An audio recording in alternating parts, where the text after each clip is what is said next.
banyak sekali orang beranggapan nggak bisa hidup dari teater. Gitu. Hmm.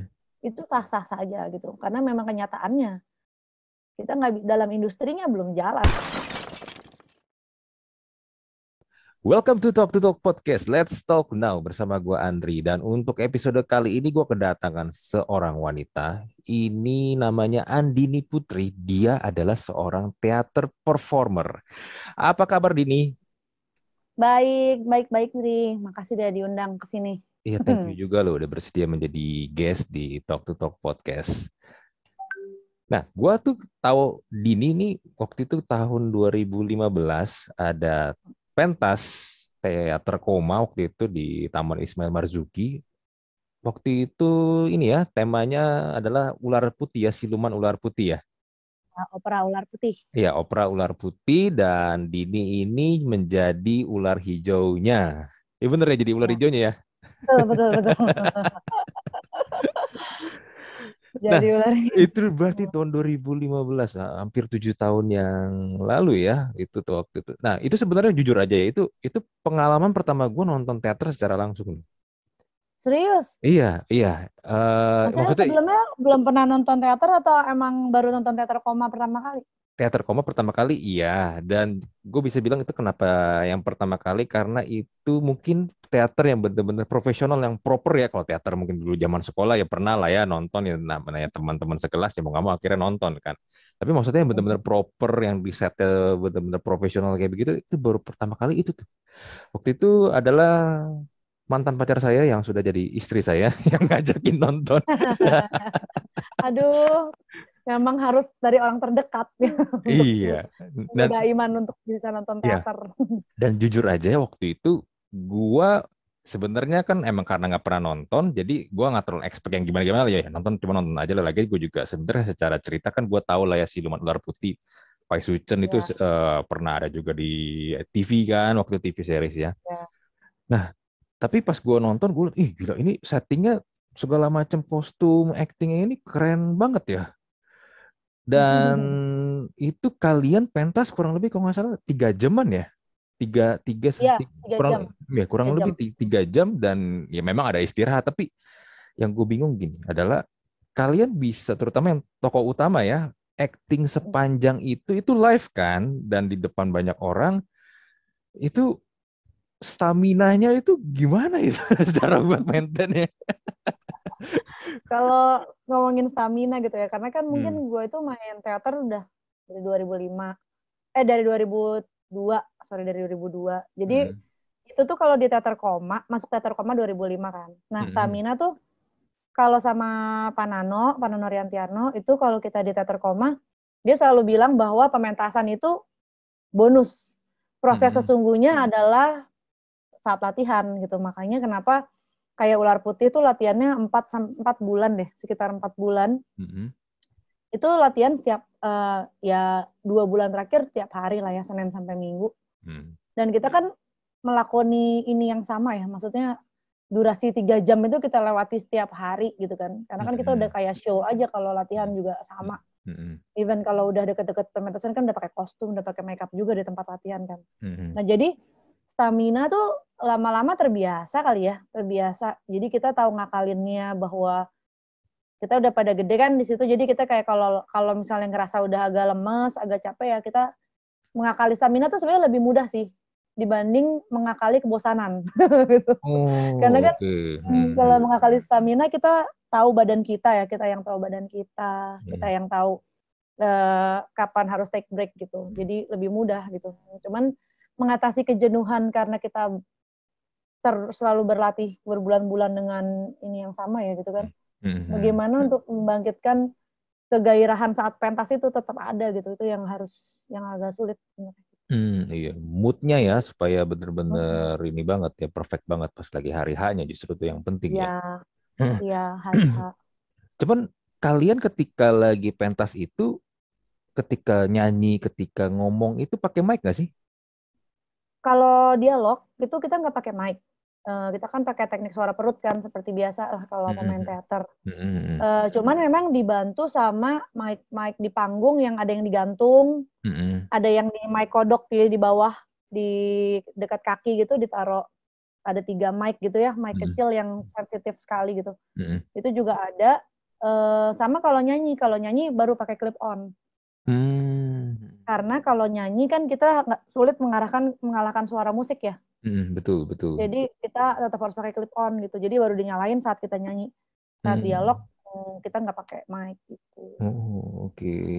Pakai suara perut, Hmm. tapi tetap aja menurut gua pakai suara perut 3 jam itu effort loh.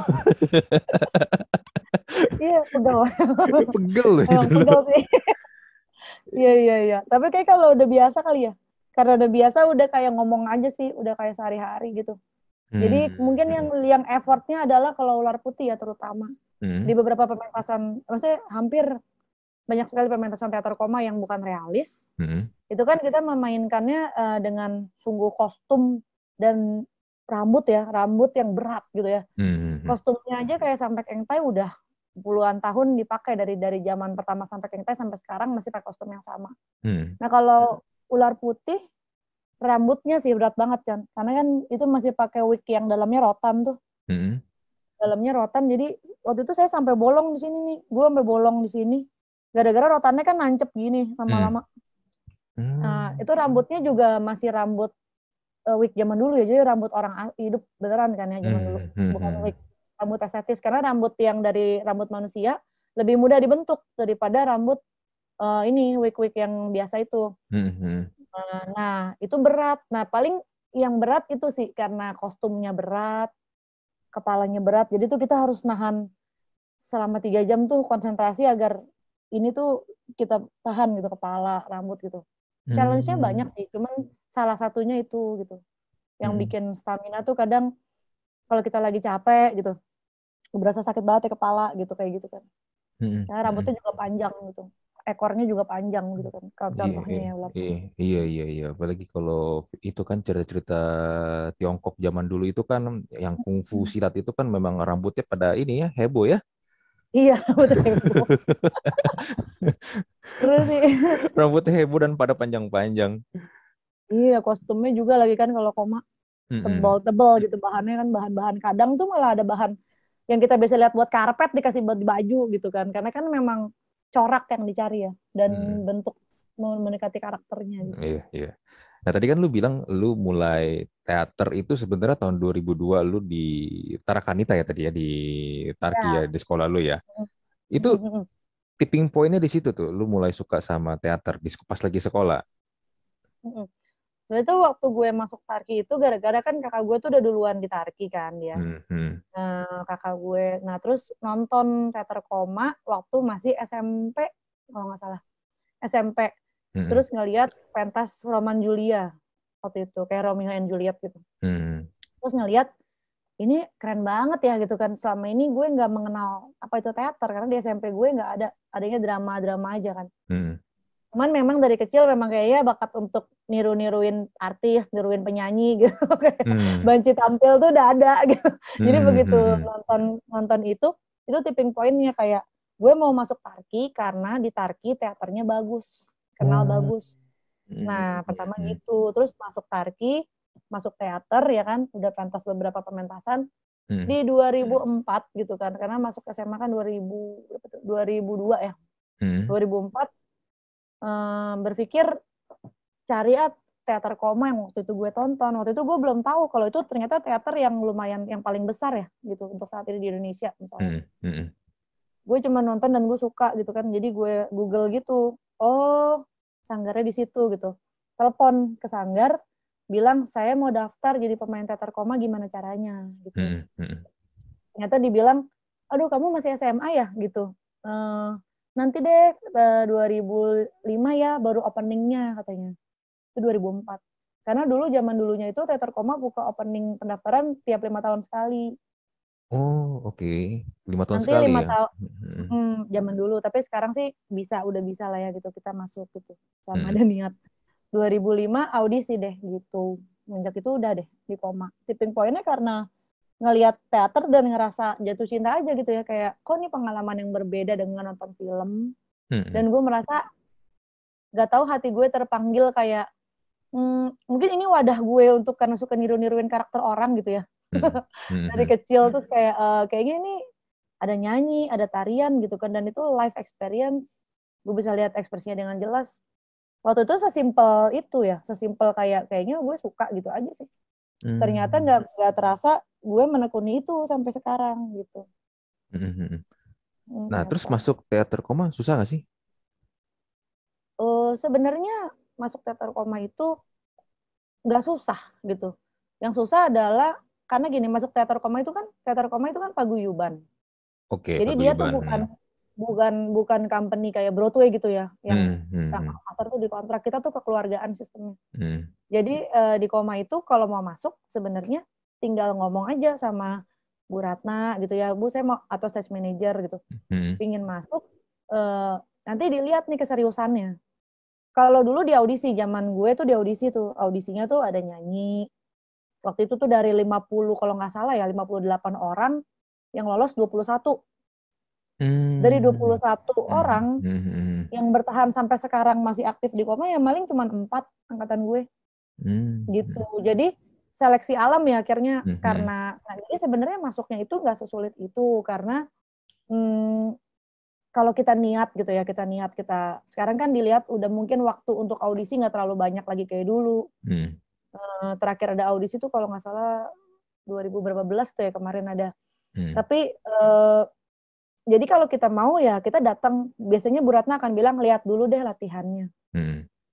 Karena kalau udah lihat latihan kan tahu nih, oh kira-kira gini ya latihannya. Ini latihan setiap hari loh gitu kan. Dibilang, dan untuk izin tuh sangat sulit ya. Maksudnya kalau kita sudah berkomitmen ngambil naskah, zaman dulu gue malah berapa kali izin udah dianggap udah lu nggak usah main gitu kan ya. Jadi memang, dan latihan tiap hari kan, jadi ibarat kata tuh gue dari dulu lulus SMA sampai sekarang udah kerja, udah dari 2005 lah ya masuk koma, tuh udah banyak mengikhlaskan gitu ya, mengikhlaskan kegiatan sosialisasi, karena kan pulang kuliah pasti ke sanggar latihan sampai jam 10. Kalau kadang-kadang sampai jam 2 pagi zaman dulu gitu, jam 1. Setiap hari gitu. Paling weekend gitu. Weekend itu pun kalau nggak ada latihan gitu. Nah, jadi gue menjalani kuliah sambil teater, magang sambil teater, kerja sambil teater, pernikahan temen gak gue hadiri karena teater gitu kan. Bahkan pernikahan saudara kalau misalnya udah apa ya mepet waktunya mau pentas juga kita nggak boleh izin gitu. Oke, itu kan berarti totalitas dari lu ya, yang membuat lu sampai mengorbankan mungkin ya beberapa event penting dari teman atau mungkin saudara lah ya. Tapi apa yang lu dapetin sebenarnya dari semua itu? Karena I don't know di Indonesia ya untuk yang pemain-pemain teater ya. Kalau di luar ya kata dulu seperti singgung Broadway ada kontrak pasti juga ada bayaran dong. Ya. Ya, nah kalau di Indonesia nih, ini gimana sih sebenarnya kalau untuk industri teater sendiri kalau di Indonesia nih, sampai lu merelakan seperti itu gitu loh. Kalau gue kan, kalau gue bahas soal ini dulu kali ya, dari mulai kenapa gue merelakan itu di koma ya, karena kan bisa di koma, dan mungkin kenapa gue masih berkarir teater gitu sampai sekarang. Karena kan gue juga selain teater juga kerja ya, maksudnya di tempat lain, bukan teater.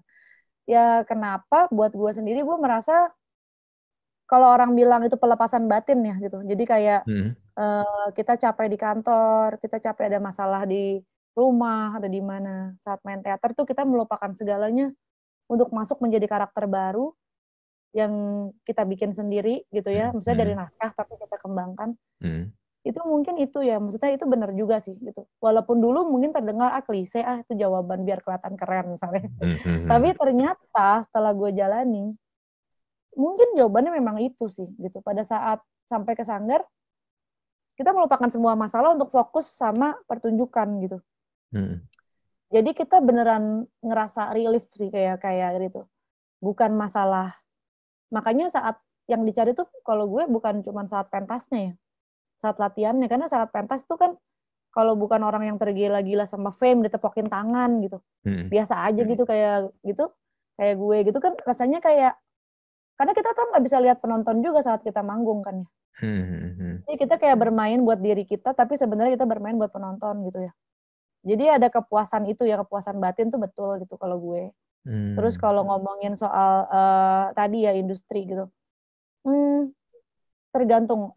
Jadi kayak gue ini kan di Koma itu kita tetap digaji secara ibaratnya dibayar, dapat fee juga kalau kita pentas Oke, gitu. kalau pentas ya. Kalau pentas kita dapat fee gitu. Tapi ya karena gue juga ada ikut baru beberapa tahun belakangan ikut teater lain nih. Ikut teater lain, terdaftar lah sebagai aktor di sana gitu ya, walaupun rumah gue memang tetap di Koma. Teater lain, di sini teaternya kebanyakan berbasis pada tubuh dan tradisi gitu. Jadi karena di Koma itu kan basisnya pada teks, teater yang berbasis pada teks gitu ya. Jadi kalau gue merasa tubuh gue kayaknya untuk masuk teater yang kontemporer yang berbasis pada teater tubuh, gue kurang kuat. Jadi gue pindah nih, bukan pindah, ikut juga di teater satunya setelah gue izin dari Koma. Kalau misalnya lagi nggak ada pementasan, saya ikut sana boleh nggak gitu. Gitu kan ya, karena teater satunya lagi ini berbasis pada ketubuhan gitu kan. Nah jadi itu beda lagi sistemnya company, jadi sistemnya kontrak di awal gitu. Jadi tergantung teaternya. Jadi kalau ngomongin industri teater di Indonesia ya, mungkin kalau sistem manajemen beda-beda ya, tergantung apakah dia company, apakah dia paguyuban. Tapi mungkin kalau ngomongin kenapa bertahannya dengan semua ya ini yang beda-beda, karena kalau gue sih kepuasan batin ya, gitu, kepuasan batin. Itu sih, dan men-challenge diri sendiri juga. Karena kan kita sebagai aktor kadang selalu terinspirasi sama aktor lain. Tapi kita ngerasa, jadi kan kalau ditanya sama pemain teater gitu ya, baik yang baru maupun yang lama, mungkin jawabannya teater membentuk karakter kita tanpa disadari. Teater mengubah hidup kita sebagai seorang manusia gitu. Di gue itu berasa gitu. Itu sih, membentuk karakter ya. Iya. Selain juga membentuk karakter, juga jadi quality time sebenarnya buat lu kan ya di teater itu sendiri ya. Quality time, walaupun untuk orang yang mungkin berteater, gue ini kan ibaratnya masih medium level ya, maksudnya masih banyak sekali yang masih senior-senior yang udah main teater apa umur 70 gitu. Gue masih ya baru 1/4 lah yang gue jalani gitu, bahwa di teater baru berapa belas tahun. Itu aja gue ngerasa kayak, udah ngerasanya kayak gimana ya, kayak teater tuh nggak selalu menyenangkan sebenarnya. Saat teater sudah menjadi profesi kayak gue, prosesnya tuh nggak selalu menyenangkan gitu. Bukan selalu kayak, kadang kan kalau lihat beberapa pemain teater baru, misalnya dia bilang kayak, harus sih ikut teater gitu, karena teater itu menyenangkan banget, kita menemukan diri gini. Prosesnya tuh sangat panjang, proses pendewasaannya panjang sekali gitu ya. Ada momen dimana kita ngerasa, kayaknya udah nggak bisa lagi deh, kayaknya pengen berhenti deh gitu. Itu sering banget gitu ya, karena kan kalau menjadikan ini sebagai profesi, tapi tanpa disadari itu juga hobi ya gitu. Hobi yang menjadi profesi, ya kita akan selalu cinta sama dunianya. Tapi tanpa disadari kita berhadapan dengan manusia lain, dengan apalagi gue gitu kan, 2 pekerjaan. Jadi kayak banyak sekali intriknya, banyak kelelahan yang bikin kadang tuh kita mau nyerah gitu. Tapi ternyata berjalan. Sama satu lagi mungkin kayak gue nih, misalnya di umur gue sekarang, mungkin teman-teman angkatan gue yang cuman punya satu profesi, yaitu pekerjaan tetap, karirnya udah nyampe sini gitu ya. Gue mungkin di sini gitu. Tapi teater gue juga berjalan di sini gitu. Jadi kayak gue sudah mengikhlaskan itu gitu. Kalau orang kayak, udah teman-teman lu udah jadi bos, lu masih di situ aja gitu kan. Nah sih gue mikirnya, tapi di kantor gue yang ini ngizinin gue main teater gitu. Iya, yang mungkin lu nggak bisa dapetin kalau lu pindah ke tempat lain, perusahaan lain kan. Iya, walaupun karir gue naik pelan-pelan, teater itu juga jalan pelan-pelan gitu. Beda juga sama orang yang cuma berteater aja, dia juga sama, dia udah di sini nih gitu. Gue pelan tapi jalannya bareng. Iya, betul.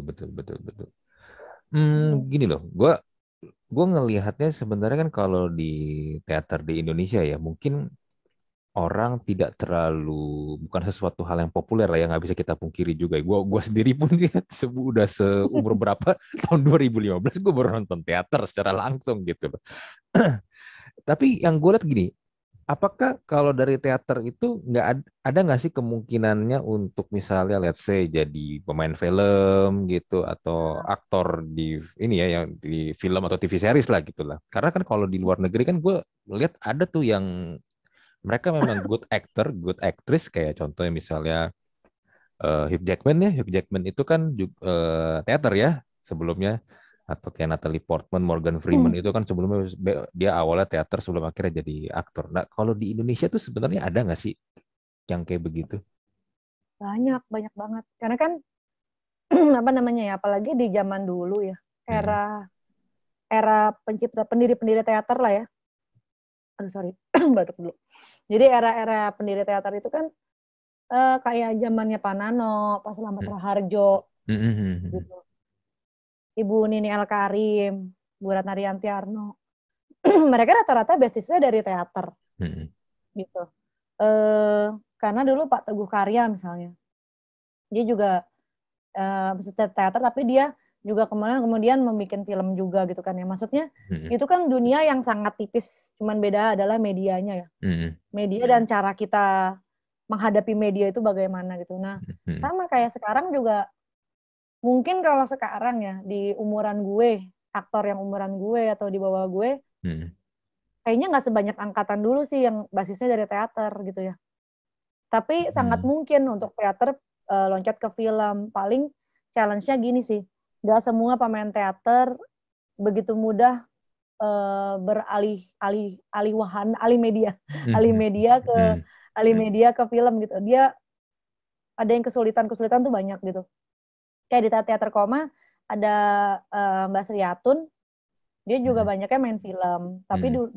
di koma tuh primadonanya juga gitu kan. Jadi memang ya itu Mbak Ruth Marini gitu kan, juga dulu teater Satu Lampung gitu. Jadi sebenarnya mungkin angkatan-angkatan gue ya yang dari umur 36-an ke bawah itu kayaknya belum terlalu banyak sih yang dari teater ke film, tapi sangat mungkin gitu. Sama Hmm. halnya dengan pemain film yang kemudian belajar teater gitu. Pasti menemui kendala sendiri gitu. Hmm. Karena medianya beda ya gitu. Sama halnya kalau misalnya gue ditanya, lu kenapa nggak main film aja gitu kan. Hmm. Hmm. Pasti gue kayak, gue pernah sih gitu kan casting film gitu kan. Terutama film-film yang menurut gue sesuai sama etnis gue gitu ya. Karena gue Tionghoa juga gitu kan. Hmm. Jadi kalau misalkan kayak ada film Susi Susanti gitu, terus gue casting gitu, film Hmm. itu. Tapi paling seumur hidup gue casting baru 3 kali gitu ya casting film karena gue menemui kendala gue begitu kagok berhadapan dengan kamera di depan muka gitu. Hmm. Hmm. Ternyata gue sangat sulit apa ya itu yang men-challenge diri gue untuk kayak kalau di panggung kita emosinya besar gitu, Hmm. suaranya harus besar, geraknya harus besar Hmm. Hmm. karena penonton berjarak. Hmm. Saat kita marah dan emosinya itu udah kita bangun berbulan-bulan kan ya. Hmm. Sementara Betul. kalau di film mungkin ini gue sebenarnya nggak gitu paham ya karena kan gue bukan orang film gitu. Tapi kalau gue Hmm. ngelihat sebagai pemain teater yang ke film, Hmm. kesulitan gue adalah itu sih kayak bagaimana ya gue bisa berakting dengan menganggap kamera itu sebagai lawan main gue gitu kan. Hmm. Gak ada Hmm. orangnya, gue lihatnya kemana. Kalau yang baru gitu kan kayak gue kayak ini lihatnya ke depan Iya, iya, kemana bingung. sih gitu, Bingung, gitu bingung aja blockingnya bingung. kemana ya kalau belum biasa ya. Iya, Iya, iya, iya, belum iya. biasa banyak tantangannya sih. Mm-mm. Tapi bisa banget, banyak banget sih. Mm-mm. Betul, betul, betul, betul. Nah, teman bokap nyokap lu pas lagi lu dulu aktif teater sampai sekarang ini nggak komplain ya? Kalau bokap nyokap gue tuh kalau dibilang sama teman gue dari SD rumah gue tuh Las Vegas banget gitu ya. Jadi gue tuh emang anak-anaknya kebetulan dibebasin sih gitu. Maksudnya Oh, oke. yang penting Hmm. anak ini bertanggung jawab aja sama pilihannya gitu. Kayak Hmm. gue misalnya Hmm. nangis-nangis tuh zaman gue misalnya baru-baru menemui kendala di teater gitu kan. Terus gue nangis-nangis pulang ke nyokap bilang, aku mau keluar aja gitu. Hmm. Aku nggak sanggup gitu, apalagi aku lagi bikin skripsi gitu misalnya. Hmm. Nggak sanggup waktunya, aku nggak sanggup intriknya gitu, dramanya di dalam sama pemain. Lagi pemain perempuan, dramanya pasti ada juga gitu. Nggak Hmm. sanggup kayak aku merasa bilang ke nyokap kan aku kayaknya nggak berbakat deh di situ gitu kan kayak gitu Hmm. gitu lah ya ada Hmm. kan momen itu terus nyokap Hmm. cuma bilang ya kalau mau berhenti berhenti tapi jangan balik lagi gitu. Hmm. Iya, iya, iya, iya. Kalau mau lanjut gitu. Ya udah gue milih lanjut. Mm-mm. Tapi dari keluarga bokap nyokap itu nggak ada juga memang suka seni atau ada juga suka seni atau gimana sih? Nyokap bokap gue itu benar-benar keluarga apa ya, ibaratnya keluarga Chinese gitu ya, Mm-mm. yang terbuka aja sih sama segala hal gitu. Mereka Oke. nonton teater, mereka seneng. Mereka Mm-mm. bukan bukan kayak zaman dulunya, mereka nonton juga sih gitu. Tapi mungkin teater koma berapa kali doang kali ya pernah. Mm-mm. Mm-mm. Tapi kayaknya jarang deh. Terus baru pas gue main teater baru mereka rutin nonton gitu. Dan lama-lama Mm-mm. mereka jadi ikut menilai penampilan gue gitu kan. Mm-mm. Jadi Mm-mm. gara-gara anaknya justru dia jadi kayak mulai intuit gitu kan. Iya, iya. Kayak gitu. Terus udah gitu ya itu sih mereka kayak gitu untungnya ya. Untungnya itu sih. Mhm. Karena kan kebanyakan kalau keluarga Chinese ya pada umumnya ya kuliah, ya kalau nggak kerja kantor ya terusin Mm. bisnis atau jaga toko. Ujung-ujungnya kan gitu. Iya, iya, iya. Emang untungnya gue ini Chinese-nya Chinese Selatan.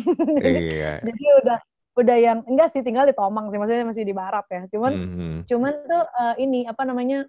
Nggak tahu ya, mereka mungkin karena dulu zaman kuliahnya kuliah di Jerman tuh mereka berdua. Jadi kayaknya udah agak Hmm. liberal ya sih. Mhm. Liberal jadi beneran santai gitu. Iya. Karena kan gue tetap kerja gitu. Mhm. Iya Kerjaan gue sih. pun gitu masih aman-aman aja. Mereka ngelihatnya udah dia tetap kerja juga gitu kan. Mhm. Iya, iya, iya. Kayak Tuh. dulu juga gue dulu pas lagi mau kuliah gue waktu itu mau ngambil psikologi pun akhirnya nggak jadi ya udah akhirnya masuknya ekonomi juga jurusan 1 juta umat. tetap ujungnya Iya, ekonomi ya. iya ujungnya ekonomi juga jurusan 1 juta umat. Gue waktu itu mau ngambil psikologi, tapi akhirnya nggak jadi lah. Ya walaupun sampai sekarang gue masih tetap suka hal-hal yang berbau psikologi. Akhirnya gue baca sendiri gitu ya. Walaupun gue nggak ngambil profesi sebagai psikolog ya, tapi ya banyak buku-buku tentang psikolog itu banyak yang akhirnya bisa gue pakai juga sih buat kerjaan kayak juga buat podcast ini ya kepake kepake juga akhirnya gitu bisa gue Benar-benar. terapin di situ. Iya. Ya, tapi mungkin ini kali ya, bedanya kalau dulu ya mereka kan juga dari ini ya, generasi tahun, kalau bokap gua kan generasi tahun 50-an, 60-an yang juga sempat mengalami susahnya gimana waktu itu keturunan Chinese harus juga ganti nama ya kan, nggak boleh pakai nama yang itu tuh 3 kata ya kan. Iya, iya, iya. Harus ganti nama jadi Indonesia semua. Ya mungkin mereka ngelihat pokoknya kalau anaknya udah kuliah kerja gitu kan kantoran dan juga ya yang mereka tahu yang pasti gampang dapat kerja adalah ekonomi Iya, kalau nggak manajemen nggak salah juga sih. akuntansi ya nggak salah karena kan itu yang mereka lihat sekarang kan cuman mungkin kalau sekarang Ya. apalagi zaman sekarang orang kan udah bergeser udah jauh banget udah pemikiran seperti itu udah nggak masuk lagi sih. Benar, benar, benar. Ya, udah beda zaman. Gue ingat banget dulu tuh ada satu masa di mana tuh teman-teman gue banyak banget ambil jurusan komputer akuntansi di BINUS. Oh, ya minus ya. Iya. Iya, I Gue don't know. UPH. Lalu PHI di komputer akuntansi di BINUS tuh banyak banget teman gue yang ngambil. Gue nggak tahu itu masih kepake atau enggak itu ilmunya kalau sekarang. Iya, iya, iya, iya. Iya sih. Itu sekarang makanya gue seneng sih ngelihat makin banyak jurusan yang Hmm, menurut gue kayak gue berpikir kenapa tuh dulu nggak ada tuh zaman angkatan gue jurusan itu gitu. iya Gitu kan. betul. Itu gitu kan. Dulu multimedia mungkin cuma jadi salah satu mata kuliah karena gue dulu jurnalistik gitu kan. Terus sekarang ada bahkan UMN gitu kan, Universitas Multimedia. Jadi gue kayak kenapa dulu nggak ada, tapi ya udahlah gitu kan, kita toh bisa belajar dari mana aja kayak lu gitu Iya, kan ya, belajar iya, sendiri. betul. Betul, betul, betul, betul. Nah, lu sendiri berarti kan di Koma, iya, lu juga ada di beberapa teater yang lain ya. Lu pernah nggak sih sampai pentas keluar gitu? Oh ya, kan gini, kalau di pentas keluar kemarin Desember sih, Desember kemarin ini. Hmm. Baru banget, baru pulang Januari awal itu gue baru pulang ke Jakarta. Jadi pentas di Jepang Oke. selama, jadi proses latihannya tuh 1,5 bulan lah ya di Jepang. Jadi gue itu waktu itu gini, awal mulanya gini, gue tuh ibaratnya mulai melangkah, maksudnya gue kan nggak keluar dari koma karena gue tetap rumah gue adalah di teater koma, Hmm, gue hmm, tumbuh di situ ya. hmm, Tapi gue minta izin gitu kan sama Pak Nano sama Bu Ratna dan semua di koma untuk waktu itu awalnya gini, audisi Ilagaligo zaman dulu itu. Tahun 2018 gitu. Itu yang sutradaranya namanya Robert Wilson. Dia punya Watermill Center gitu di Amerika, saudara Amerika, dan itu yang bawa adalah Purnati Indonesia, nama yayasannya gitu, nama company-nya. Purnati Indonesia ini kemudian dia adalah ternyata tempat berkumpulnya aktor-aktor dari berbagai daerah, aktor, penari gitu ya, musisi gitu. Ibaratnya kalau misalnya ada pementasan, dan dia tuh kalau teater koma kan gini, teater koma itu kan kita selalu berkiblatnya di Indonesia ya, maksudnya kita pengennya memajukan semua di Indonesia, kita akan pentas di beberapa luar kota di mana. Paling naskah-naskah koma yang dimainkan di Singapura gitu sama teater lain gitu ya, dengan mentoring dari koma gitu. Nah kalau makanya gue tuh baru seumur-umur main teater belasan tahun gitu ya, memang baru masih pendek sih, itu baru sekali pentas di luar negeri, itu kemarin di Jepang. Jadi Purnati Indonesia ini biasanya buka audisi. Yang Ilagaligo itu gue lolos tuh 2018, gue pentas di Jakarta, di Bali 2019 pentas lagi. Jadi ini di Purnati gue sudah baru ada 3 pementasan besar gitu ya. Di Jakarta juga itu kan pentas sutradara luar ya yang ke sini. Kalau keluarnya itu baru audisi untuk pementasan Elektra. Pementasan Elektra itu sutradaranya Tadashi Suzuki. Jadi dia pakai ada metode Suzuki namanya yang biasanya dipakai di beberapa teater di luar negeri lah ya gitu, di Singapura gitu, LaSalle College. Metodenya itu metode pertumbuhannya. Sebenarnya gue juga takut salah ngomong karena gue mungkin baru banget kan ya di sini. Tapi disinilah gue audisi gitu sama Purnati ini untuk pementasan Elektra. Nah untungnya gue memang cukup beruntung gitu ya. Ternyata gue lolos audisi gitu kan. Pada saat audisi itu dari aktor-aktor Padang, Bali, semua ke Jakarta untuk audisi itu. Audisinya di Jakarta. Kita audisi dulu nih. Setelah audisi, rekamannya dikirim ke Jepang. Dikirim ke Jepang untuk dinilai sama timnya, sama Tadashi Suzuki-nya langsung, sama timnya sana gitu kan. Namanya Scott, Suzuki Company of Toga, nama kelompoknya. Di Jepang cukup terkenal dan metodenya sekarang lagi banyak banget, lagi rame, banyak yang ngangkat gitu ya di Indonesia. Nah, akhirnya lolos lah sekitar berapa ya, 9 pemain kayaknya, 2 perempuan dan sisanya laki-laki gitu, 5, 6, 7 kalau nggak salah laki-laki. 2 perempuan. Nah salah satu dari Jogja, penari teman gue, sama gue yang aktor dari Jakarta gitu. Terus kita pentas di Jepang gitu selama pas pandemi kemarin, ini juga masih pandemi, karena kita di karantina dulu di Kebun Seni Jampang Purnati gitu ya, namanya di Jampang, di Gembleng untuk belajar metode Suzuki gitu kan, selama 1,5 bulan lah ya, 1,5 bulan. Baru dari situ berangkat ke Jepang. Di Jepang 1,5 bulan juga, karena kan dulu kita kena karantina ya, karantina 2 minggu, di mana kita aja nggak boleh bertatap muka sesama ke kamar lain kan gitu. Jadi kita latihan sendiri-sendiri di kamar,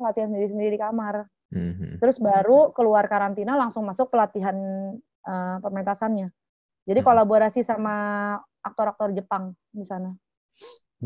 Bahasanya pakai bahasa Jepang? Menariknya itu ya, kalau sama Tadashi Suzuki ini kan memang sudah berapa kali berkolaborasi dengan Purnati Indonesia. Nah bahasanya itu biasanya kebetulan ya dulu pementasannya Dionysus, itu gue nggak ikut gitu kan. Satu lagi ini yang Elektra, itu sama Tadashi Suzuki dan kerjasama sama Purnati di bawah Bu Restu, namanya Bu Restu Imansari. Nah itu bahasanya bahasa Indonesia yang hampir punah yang digunakan, dan bahasa punah, Jepang. Bahasa Indonesia yang hampir punah tuh kayak gimana? Maksudnya kayak bahasa, itu mungkin istilah gua ya, istilah gua. Tapi mungkin bahasa Indonesia yang jarang kita dengar gitu. Misalnya bahasa Lombok, bahasa Lombok, tapi apa ya nama bahasanya itu ya? Gue kok lupa ya. Temen gue orang Lombok gitu, tapi pakai bahasa kunonya sana gitu lah ya. Bahasa ininya sana. Okay. Oh bahasa Sasak, bahasa Sasak gitu. Bahasa daerah Sasak. Tapi kan bukan bahasa Indonesia. Bahasa daerah. Bukan, mungkin salah kalau gue bilang hampir punah ya. Tapi maksudnya di mata orang-orang anak muda gitu, itu nggak umum. Anak muda Jakarta terutama ya, kayak gue. Bahasanya jarang gue dengar, tapi padahal bahasanya indah gitu. Jadi bahasa Sasak. Kemarin tuh yang Elektra pakai bahasa Sasak, karena dimainkan sama orang Lombok bener. Terus bahasa Padang, bahasa Jawanya juga ada macam-macam ya. Ada Jawa Kromo Inggil, sama ada bahasa temen gue orang Brebes gitu kan. Jadi Jawanya agak ngapak gitu ya, ngapak gitu. Nah gue pakai bahasa Indonesia. Karena kebetulan waktu itu gue kan memang gue nggak tahu, gue kan bokap orang Bangka, tapi gue nggak bisa bahasa Bangka. Jadi kayak jadi gue boleh pilih kayak pakai bahasa Indonesia. Kebetulan waktu itu gue berperan sebagai elektranya. Jadi pentasnya Elektra gitu peran utamanya. Nah itu Suzuki juga bilang Elektra bahasa Indonesia ya gitu, sama Kur yang laki-laki bahasa Indonesia gitu. Jadi ya udah sih gitu. Jadi bahasa orang Jepang pakai bahasa Jepang. Jadi saat kita nonton pementasannya ada running text yang berjalan kan. Oh, oke. Running text saya pakai bahasa Jepang karena kan pentasnya di Jepang gitu. Nanti kalau rencananya sih kalau misalnya itu dipentaskan di luar, misalnya itu pentas di Indonesia gitu ya, itu running text-nya pakai bahasa Indonesia gitu. Kayak gitu sih. Jadi modelnya kayak gitu. Jadi kalau kita nonton mungkin saya kan gue ngobrol sama profesor di Jepang gitu ya. Dia bilang tuh menariknya dia nggak paham kan bahasanya apa ya. Tapi kok rasanya harmoninya sama gitu, nyatu. Even sama orang yang pakai bahasa Jepang gitu. Gitu sih. Itu juga tantangannya. Iya. Tuh. Lu pernah nggak sih bloopers kalau lagi pas live gitu, pas pentas? Bloopers gimana tuh? Iya, misalnya lu salah dialog, lu lupa dialog atau ya Oh, kayak di itu TV sudah ada, pasti. di TV kan ada bloopers kan, temen kan ya nggak Ya. dimasukin dong. Nah Oh, itu kalau sudah pasti sangat sering terjadi. nah kalau misalnya itu kan live kan, nah kalau misalnya itu kejadian lu gimana ngakalinnya? Itu kalau kan karena gue pentas misalnya bentuk pertunjukannya apa dulu ya gitu ya. Kalau di teater koma kan bisa kita pentas gitu ya. Itu ya kita harus improvisasi kan. Kalau kita salah, maksudnya rata-rata kalau kebetulan pemain tuh ada yang beda-beda sih. Ada yang dia melakukan kesalahan tapi dia tidak menyadari kesalahannya gitu kan. Tapi kalau buat gue, kalau di mata gue gitu, aktor yang baik adalah aktor yang harus menyadari kesalahannya dan memperbaikinya dengan baik gitu di panggung gitu. Kita harus tahu kalau dibilang aktor tuh bermain tuh biasanya trans gitu ya, kayak kita udah nggak inget apapun. Enggak, kita harus punya kesadaran tubuh gitu saat bermain di panggung. Karena kesadaran tubuh itulah yang membuat kita bisa back on track kalau kita melakukan kesalahan gitu. Jadi kalau misalnya gue salah tuh sering banget, misalnya gue salah dialog gitu, loncat dari yang ini ke mana, jadi logikanya aneh kan. Biasanya dibantu sama lawan main kita.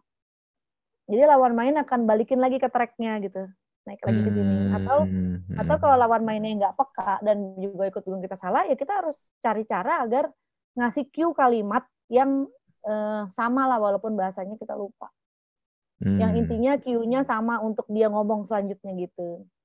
Kalau salah-salah, kalau di kayak kemarin di Jepang kan metode itu kan Suzuki kan memang ketubuhannya itu kan kalau geraknya salah ya, gerak kan kita bergerak salah ya udah nggak bisa diapa-apain karena kalau di Suzuki kan kalau dia sekali kita bergerak misalnya kita tangan gini gitu ya kita itu salah harusnya gini ya kita nggak boleh gerak nggak boleh pindahin gitu jadi ada posisi misalnya gue harus berguling dan kayang ke belakang misalnya pada saat berguling posisi kaki gue itu ternyata salah gitu bagaimana dalam keadaan salah kita tetap bisa kayang gitu sih kalau ketubuhannya jadi beda-beda sih. Jadi untuk mensiasatinya banyak harus latihan juga ya.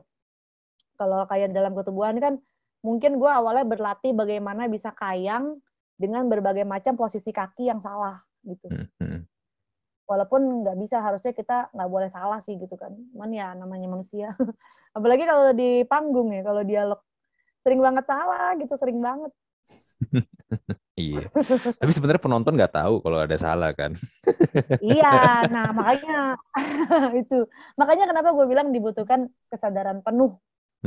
Kita nggak boleh, misalnya kadang-kadang yang apa ya yang dinilai, anak teater banget gitu kan. Teater banget tuh berarti kayak, aduh gue kalau udah main udah nggak inget apapun. Begitu gue menginjakan kaki di panggung, gue udah jadi orang yang beda. Misalnya gitu.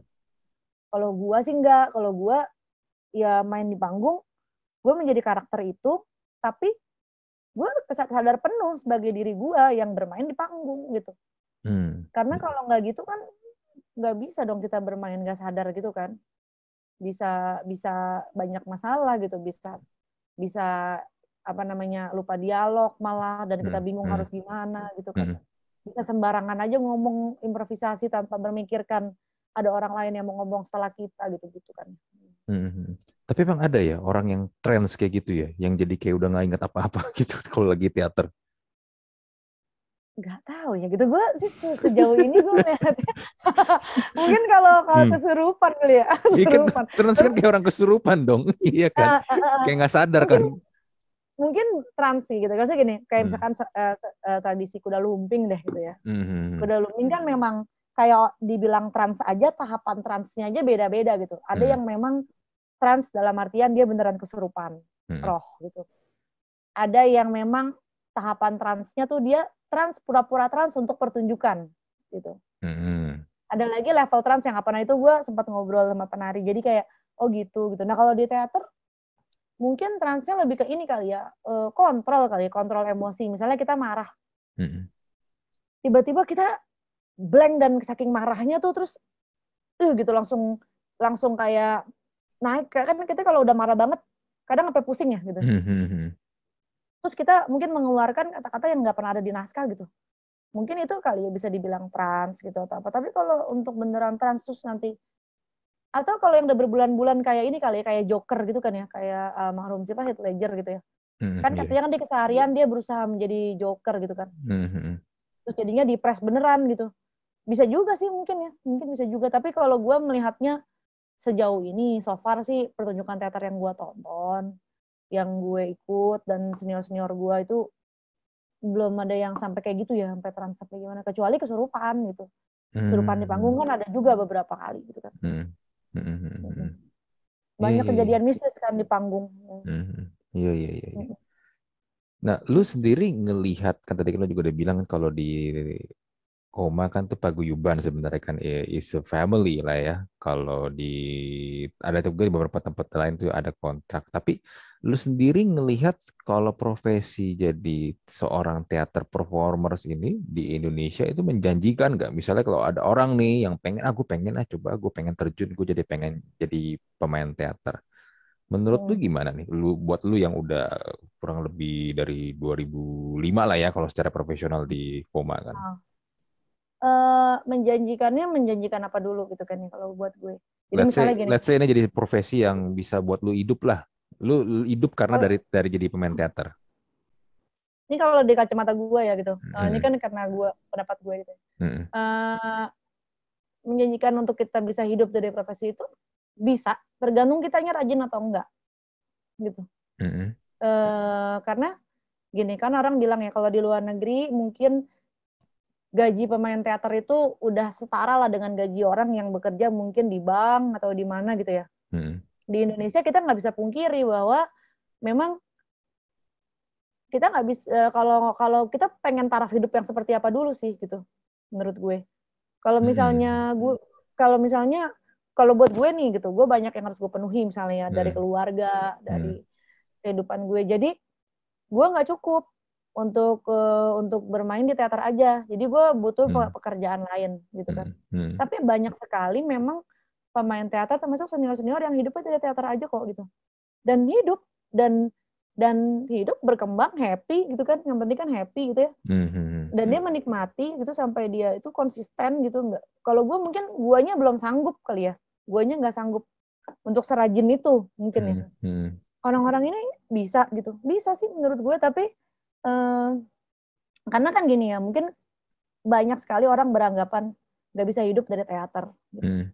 Itu sah-sah saja gitu. Karena memang kenyataannya kita nggak, dalam industrinya belum jalan banget, belum tidak seperti di luar negeri yang memang beda ya gitu, beda gitu memandang ini gitu. Tapi kalau bilang mau hidup atau nggak dari teater di Indonesia aja bisa sih menurut gue. Tinggal rajin atau enggak aja. Maksudnya rajin itu dalam artian dia rajin berpikir apakah dia sudah cukup dengan skill teater dia di situ saja. apakah dia sudah cukup dengan satu kelompok ini saja untuk menghidupi dia gitu kan.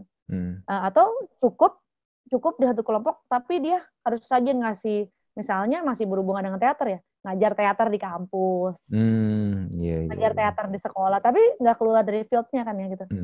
Itu kalau gitu kan rajin ya, berarti bisa gitu. Tapi kalaupun dia mau hidup dari teater aja, bisa aja kalau misalkan teaternya produktif sekali gitu ya. Koma kan misalnya setahun 2-3 kali. Misalnya dari 3 kali gaji yang diterima dari Koma itu bisa ditabung dan menghidup-hidup dia, ya berarti mungkin bisa gitu. Tergantung sih menurut gue serajin apa dan ingin taraf hidup seperti apa gitu aja sih. Iya. Lu nonton ini gak sih di Netflix Tik Tik Boom yang Andrew Garfield jadi Jonathan Larson? Katanya keren ya. Belum, katanya keren banget ya.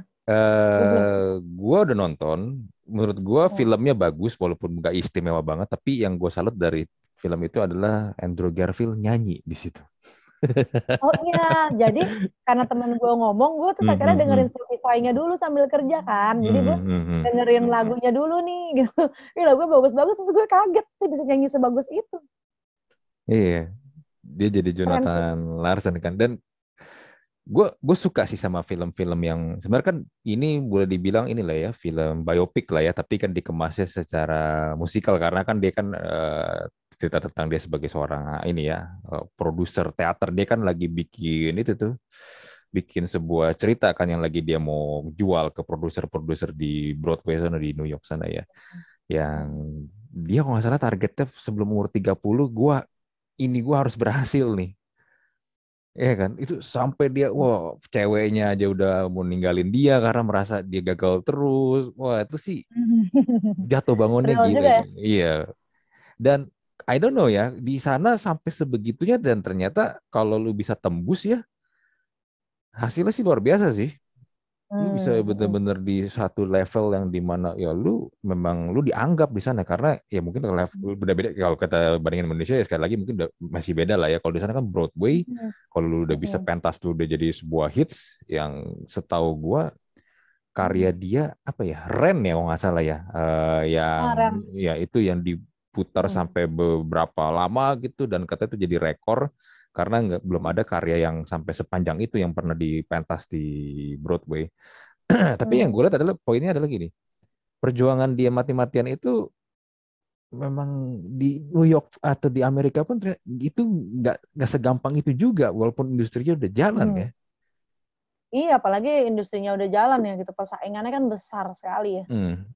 Gitu, susah banget gitu. Kayaknya sebenarnya kalau karena kan mungkin gue bukan berlahir dari musikal ya, teater musikal. Tapi kalau misalnya dulu waktu gue masih belum paham apa itu teater benar-benar gitu ya. Mungkin sekarang pun gue masih ini ya, misalnya masih belajar. Gue berpikir, kayaknya goal pemain teater tuh semua pengen jadi Broadway deh, gitu kan. Pengen ke Broadway gitu kan. Karena mungkin mendengar cerita seperti itu gitu. Tapi kan begitu kita we become real, we become adults, we become mature, makin mature di field kita jadi ngerasa, oh man, it's quite impossible gitu. It's quite impossible, but it's possible kalau memang ini gitu kan. Kalau memang ya gue percaya itu juga sih gitu ya. Kalau lo niat aja sih gitu kan ya. Tapi kan one of a kind gitu loh untuk menembus industri itu gitu kan ya. Betul. Gitu. Susah. Tapi lu nggak ada pengen gitu.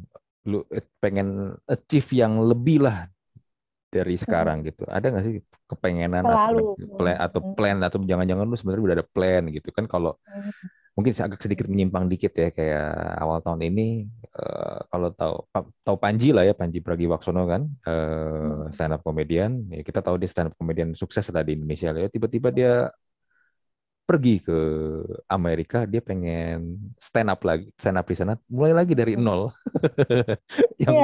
yang which is berarti kan ngelepas semua yang dia udah dapat di Indonesia kenyamanan dia juga di Indonesia dan yang menarik adalah karena dia harus mulai dari nol jadi kalau di open mic gitu bukan dia dibayar dia harus bayar kalau dia mau ngomong di depan dia mau stand up di depan berarti kan dia harus tukar duit dong di situ nah itu kan melepaskan apa yang dia udah dapat di sini kenyamanan yang dia udah punya di sini dia mulai lagi dari nol dia pergi keluar dia challenge diri dia lagi di umur dia yang udah 40 lebih Gue Lu mungkin itu. mungkin kalau lu gimana? Kalau dari lu sendiri? Kalau gue emang justru gue menyadari gue itu orang yang sangat bahaya kalau sudah menemui comfort zone Mm-mm. dalam hal apapun gitu ya. Mm-mm. Karena kata orang gue juga nggak tahu zodiak, tapi kan gue Aquarius. Katanya tuh katanya kalau Aquarius kayak gitu kan, kayak ya Mm-mm. happy go lucky gitu kan ya. Terus gue dalam kantor pun gue gitu. Kalau gue Mm-mm. udah bertahan, gue suka dan gak ada masalah gitu kan. Mm-mm. Gue mungkin bisa bertahan bertahun-tahun gitu.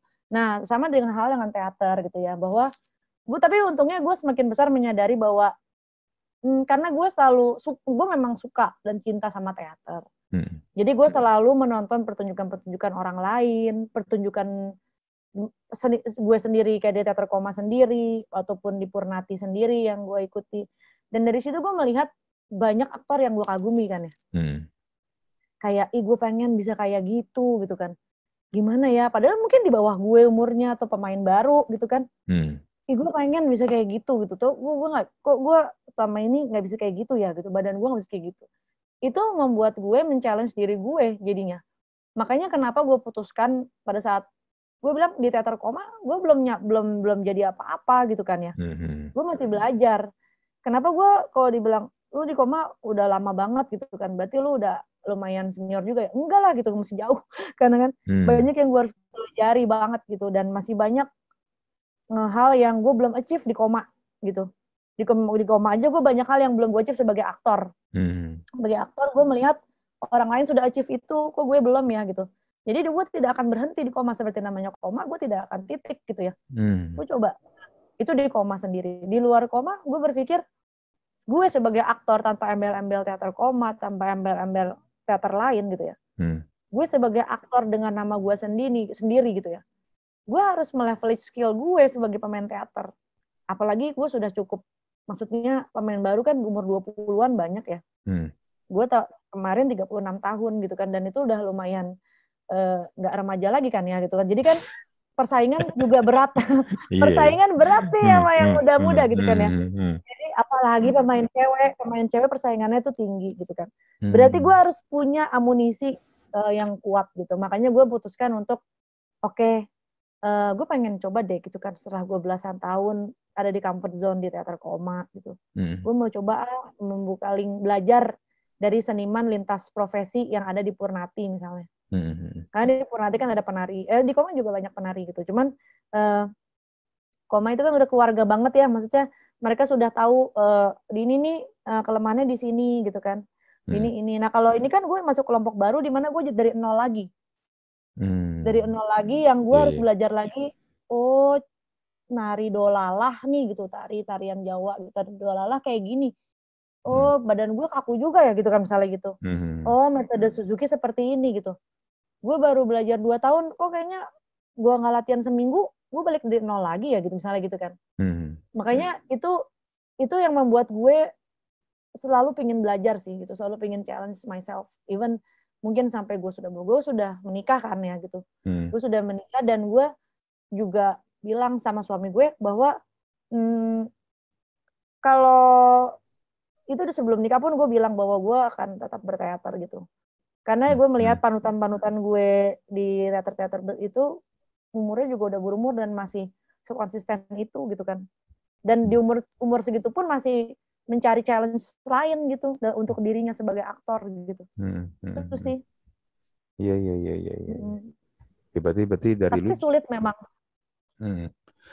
Cuman mulai mungkin dari nol lagi gitu. mungkin yang bisa gue simpulkan adalah lu juga sedang, ya lu walaupun lu juga udah mencoba juga ke inilah ya, ke tempat lain, lu sekarang sebenarnya juga ingin mencoba men-challenge diri lu juga nih, supaya Hmm. nggak hanya di comfort zone lu doang. Tapi bener sih kata lu sih, kalau kita di comfort zone doang ya, tanpa kita ngelihat atau kita merasa udahlah gue udah di sini aja, itu lama-lama nggak tahu ya, kalau gue merasa mati sih Hmm. sebenarnya. Mati Hmm. dalam tanda kutip ya, bukan mati beneran. Mati dalam arti kata Hmm. kayaknya ya udah jadi sebuah rutinitas saja. Lu nggak, ya lu merasa kalau gue ngerjain ini udah tahu nih resultnya pasti seperti ini gitu loh. Hmm. Hmm. Iya sih, mungkin tergantung orang ya. menurut gue ada orang yang memang nyamannya di comfort zone aja gitu kan. Itu nggak apa-apa juga sih, karena kan memang enak ya berada di comfort zone gitu. Dan toh selama ini aman aja buat hidup dia, maksudnya ada di situ gitu. Ya nggak apa-apa juga gitu kan ya. Tapi kan setiap orang beda-beda gitu. Kebetulan kalau gue orangnya sering melihat challenges gitu ya, sebagai apa ya, game gitu. Jadi kayak kalau gue melihat kesulitan kali ya, kesulitan sebagai gue nganggapnya game gitu, permainan. Jadi kayak gue it's fun to be in it gitu. Karena kan kalau kita main game kita happy ya di dalam gitu, main game gitu. Jadi kayak kalau ada masalah gue nganggapnya oke, gue pengen memecahkan permainan ini gitu. Iya. Betul.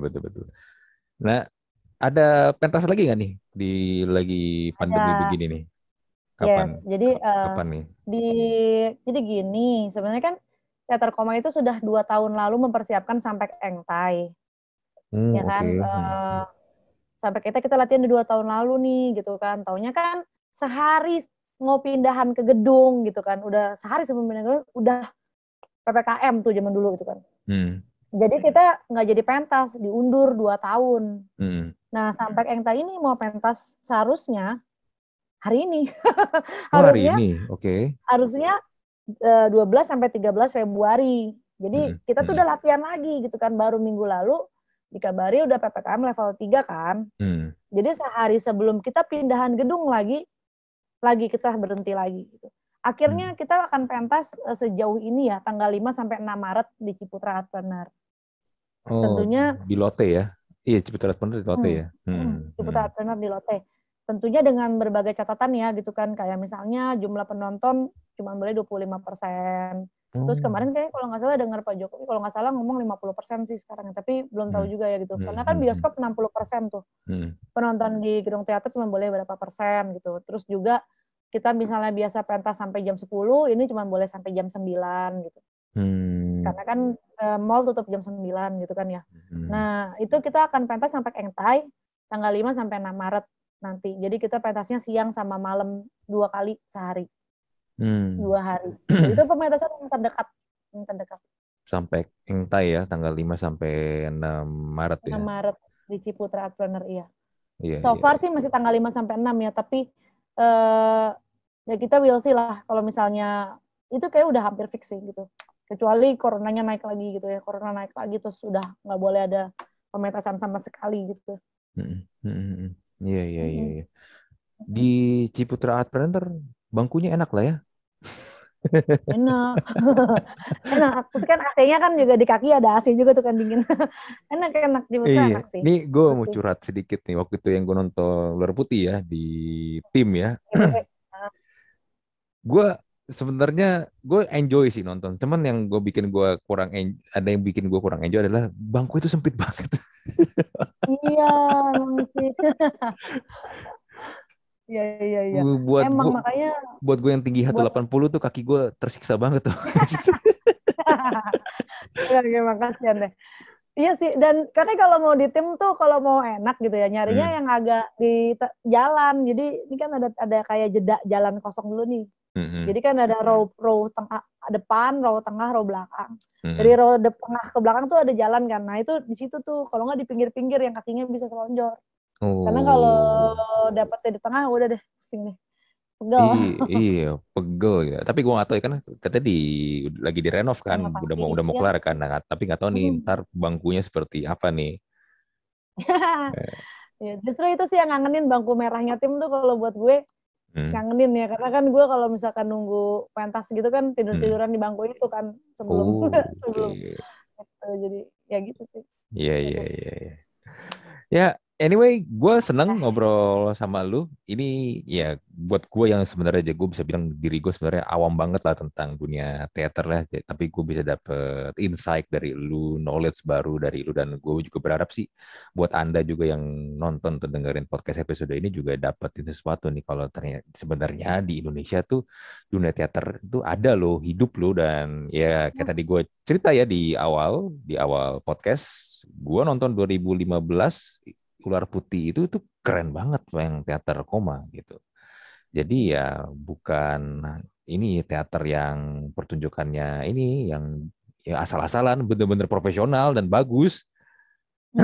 So buat Anda yang mungkin tertarik dan pengen coba nonton di tanggal 5 dan 6 Maret tadi seperti Dini cerita, ada pertunjukan Sang Pek Eng Tai, itu cerita legend juga lah ya, legendaris juga lah ya, Sang Pek Eng Tai. Itu bisa tuh. Belinya di mana tapi kalau mau tiketnya? Nah, nanti sih akan ada nanti kita bakal share pokoknya pantengin IG-nya Teater Koma ya gitu. Oke, di IG Teater Koma ada ya. Karena sebenarnya ini kan yang beli tiket udah dari 2 tahun lalu ya. Dan rata-rata mereka tuh nggak mau cancel gitu kan. Nggak mau cancel, tetap nungguin. Jadi paling mungkin kita nggak akan jual banyak tiket. Tapi karena kan banyak yang akhirnya mundur. Jadi kita tetap jual tiket gitu. Jadi nanti pantengin aja Instagramnya @teaterkoma gitu kan. Nanti di situ ada, karena ada banyak tempat buat beli tiketnya di situ gitu. Oke. Sip tuh ya. Nanti dipantengin ya di Instagramnya Teater Koma tuh. Kalau mau beli tiketnya. Di Ciputra Artpreneur lagi. Harusnya tempatnya bagus ya. Ada AC katanya di kaki. Bisa jajan dulu di bawah. Bisa jajan dulu di bawah. Tapi jangan dibawa ke teater ya. Iya. Ntar jadi kotor lagi teaternya. Oke deh, thank you lah banget buat Dini ya untuk ceritanya sekali lagi. Gua close untuk Talk to Talk podcast episode kali ini. Gua Andri dan Andini Putri mohon pamit. Kita jumpa lagi di Talk to Talk podcast episode berikutnya. Bye.